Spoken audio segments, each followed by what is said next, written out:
La tristesse. Si Dieu le plus miséricordieux n'aime pas qu'on soit triste, pourquoi alors il nous a créé le sentiment de tristesse? Comment la tristesse est-elle mentionnée au Coran? Le croyant est-il capable de remplacer la tristesse par le bonheur? Veuillez voir la vidéo jusqu'à la fin, ensuite répondez.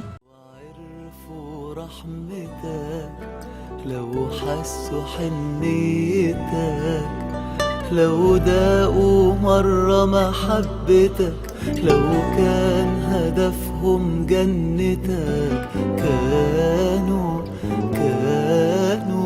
كانوا عشقوا طاعتك يا الله. Si le croyant prie à Dieu beaucoup de lui pardonner, Dieu Tout-Puissant lui ouvrira une voie de sortie dans les chemins étroits, lui donnera la capacité de surmonter sa douleur et lui offrira d'innombrables subsistances. Le chagrin et l'inquiétude sont comme le virus qui affecte les organes humains. Et si l'homme n'a pas d'immunité, il sera facilement attaqué. Mais l'intelligent croyant a confiance en Dieu, en ses capacités et sa miséricorde. Alors, il se patiente et attend sa récompense de Dieu. En plus, il regarde les malheurs des autres et se dit qu'il n'y a pas d'autre refuge que de prier Dieu de le sauver. En ce cas, sa tristesse et son inquiétude deviennent minimales. En plus, il remercie Dieu et prie-le de le fortifier avec la confiance en sa puissance et en sa capacité seule. Le vrai croyant n'aime pas faire fructifier son chagrin, dont le fruit se manifeste par le désespoir.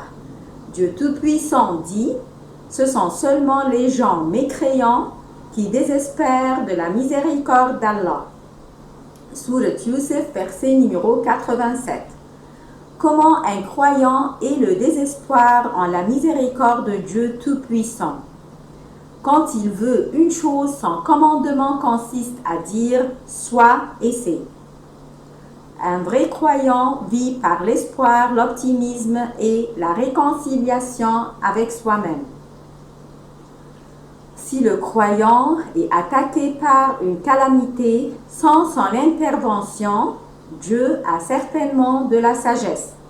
Par conséquent, il remercie Dieu pour tous les jugements, tout en étant satisfait et certain de la sagesse de Dieu. Si toi tu es triste de perdre quelque chose qui te donne le bonheur, sois sûr que Dieu économise pour toi ce qui te donnera plus de bonheur. D'autre part, si tu te complains, Dieu te doublera le malheur. Notre Dieu ne veut pas qu'on soit roche ou pierre. Et il veut qu'on ait des émotions, de pleurer, mais doucement. Notre saint prophète Mohammed nous a enseigné précisément ce que Dieu veut en ce sujet, disant « L'œil pleure et le cœur se soumet à Allah ». Il a relié la tristesse avec la soumission de Dieu, faisant un mélange positif d'émotions. Mon conseil à nous tous est de résister à la peine par la prière, par la demande du pardonnement de Dieu et par l'espoir en la miséricorde de Dieu. Merci et à bientôt. عفوك ورضاك سامحني يا رب ارزقني يا رب